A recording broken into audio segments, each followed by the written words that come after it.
Anyway, let's try a move I haven't played so far today, which is 1c4.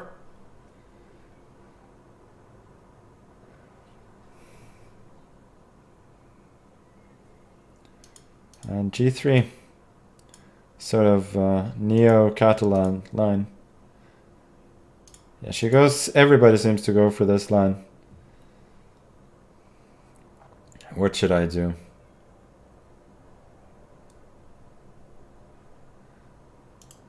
Queen c2 maybe?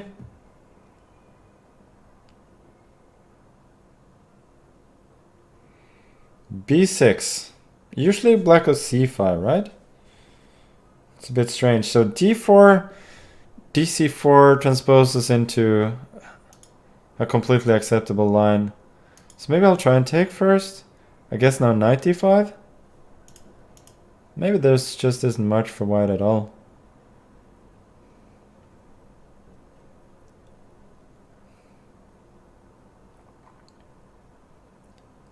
I don't know, to be honest. Okay.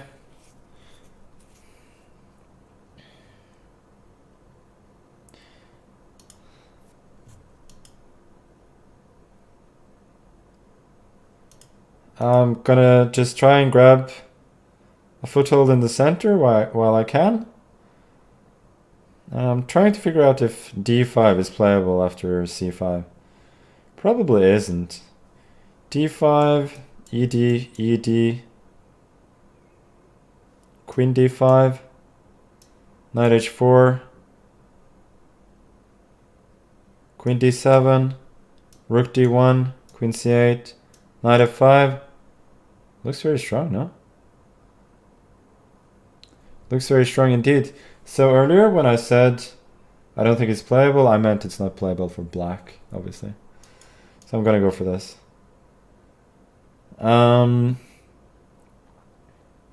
gonna do a podcast later in Norwegian, unfortunately, about the Super League. So you'll hear my thoughts then.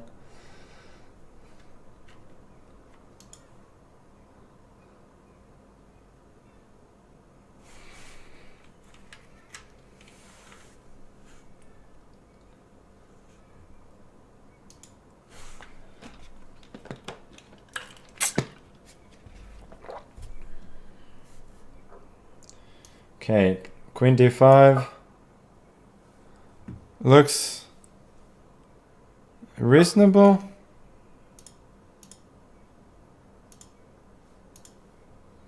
Oh, there's some sound.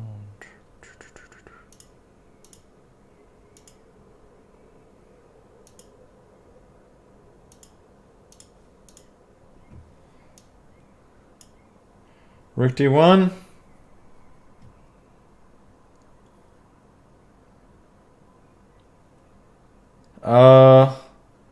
Queen c8, knight f5, rook e8, I guess is the only chance for her. It may not lose immediately, and if it doesn't lose immediately, it may even be good for black.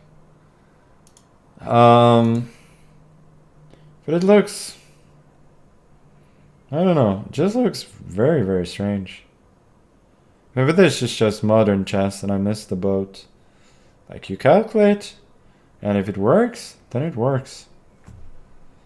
Okay, let's try. Knight e7, rook e7. Don't see any tactics there. Yeah, I have to play. So we're gonna go for something very, very violent. And if knight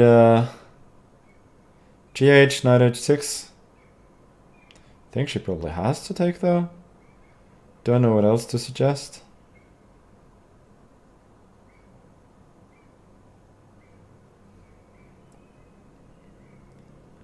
I can't say that I necessarily see a win there.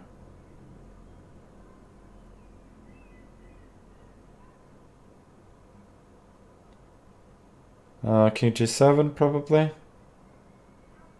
She's spending a lot of time now. So possibly we will enter Flagsville. later on. Okay, interesting. Obviously I don't have time to think, but I'm gonna think a little bit still. Takes. Okay, we'll take. Oh, queen f5, rook f8 maybe? Yeah, now I officially have to speed up. Okay, we're just gonna enter hustle mode then. Knight c6, queen f5, rook d7 is a threat, and also queen f6. Okay, rook d1. Let's go, let's go. Knight a6 looks wrong. I think now she has too few pieces in defense. I could be wrong. Hoping for rook d8.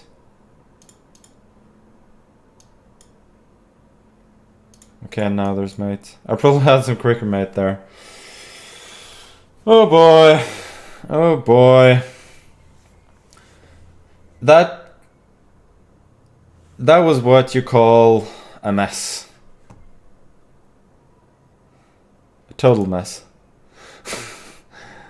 But, you know, that's the way it is sometimes. It's strange to me that there wasn't anything decisive there. If there wasn't, maybe I just missed it. Okay.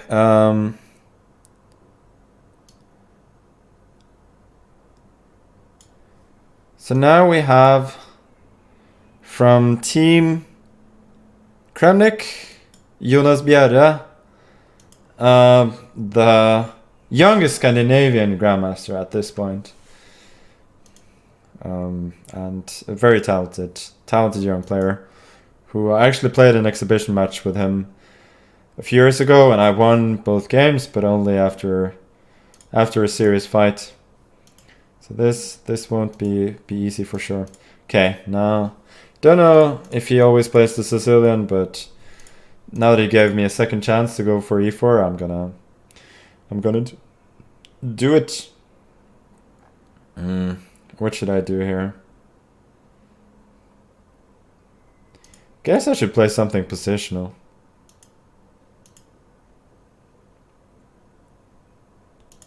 Against the youth. Although Bjerre is a good positional player. But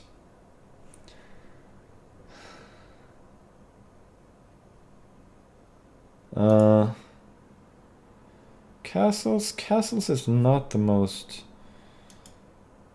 played move, but I'm sure he has ideas because Bjerre is generally well versed theoretically. The idea here is to castle long. So while the line is positional, it does have some sting.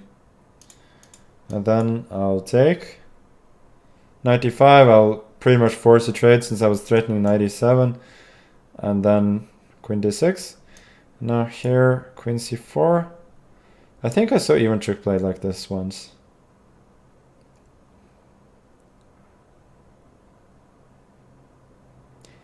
I think I did. I may very well not have.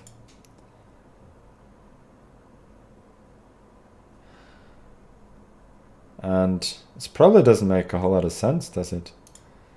The idea must be to go like queen b3 and then knight c4, I would guess. In general, with this pawn structure, my prospects in the endgame are decent, so I think trades are good for me. But I'm not loving my position here at all. Yeah, I've actually played this pretty poorly.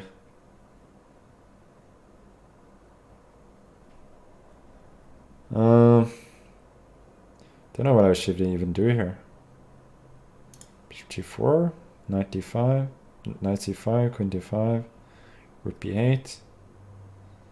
He evidently knew this line better than I did.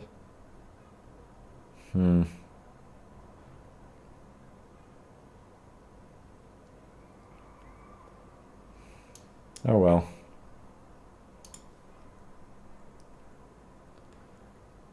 It's the usual. Try and hustle him.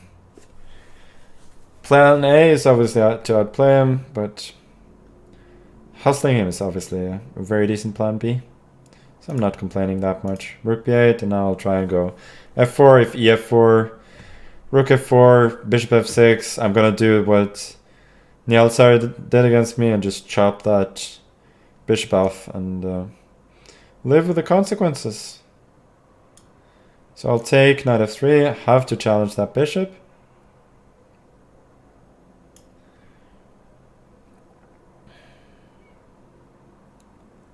And I'm hoping that eventually bishop f6 I'm not so sure about, since I get knight d4 and I'm getting all my moves with tempo now. And now I think I'm doing fairly well. Queen d4, rook d8. Okay, I guess I'll just take with the rook. And if you could go rook e8 and then d8, then rook e5, you would actually trap my queen. But fortunately for me, I'll be able to make a move every second time. It's generally how chess works. Now I think I'm just gonna trade off into an ending where I should be somewhat better with the bishop against knight and a nice majority on the king side. I'll go a4 and then I'll create a pass pawn pretty soon, I think. So a4, I guess, and then we'll get running as quickly as possible. Bishop f3, f5, rook d1. I have to play faster though. Intending AP and then rook d5 maybe.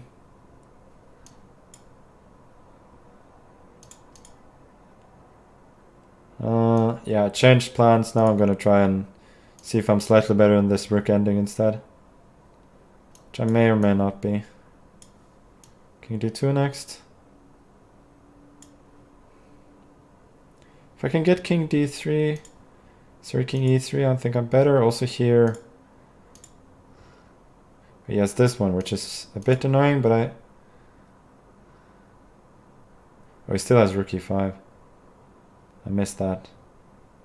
He didn't see it, fortunately.